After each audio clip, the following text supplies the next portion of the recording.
I want to make one more point about the filter needle and me keeping it in the plastic. I also do that so that it can stay sterile. If you twist the needle and just throw it on the counter, you know, leave it on the counter, it can get bacteria. But when it's still in the plastic container, it stays sterile. So now that I've said that, we're going to now add the additives to the bag. You grab this piece right here and you just clean it really good. If you hold it up and you don't touch anything else with it, you don't have to clean it in between additives as long as you don't touch it on anything. So I inject, you just go right in the middle and you just inject everything into it. Throw your needles and your lids away in the sharps box. Then you go to the next one. I don't have to clean in between as long as I'm being careful not to touch it.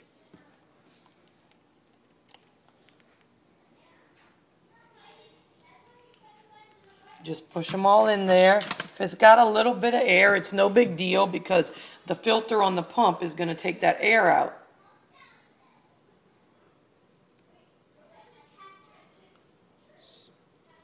So you do that. Then you take and you flip it over. You rip the plastic out. You mix it up. Mix it up real good. I take and I put all my trash over to the side, get all my good stuff. Remember to put your Zantac and your multivitamins back in the fridge. So I just kind of clean up my mess real quick. Then I pull out the tubing, which looks like this. Rip the tubing out. Now, the inside of this is sterile. The outside is not necessarily sterile, so you got to be really careful when you do this. You want to go directly in to the hole. You don't want to touch it on anything when you're going into the hole. You want to make sure your hands don't come in contact with it.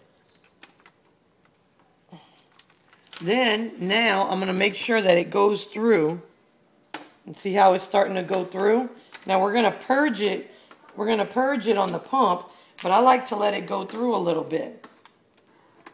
Now be careful because sometimes this cap comes off. If that cap comes off, then all that inside potentially has become unsterile.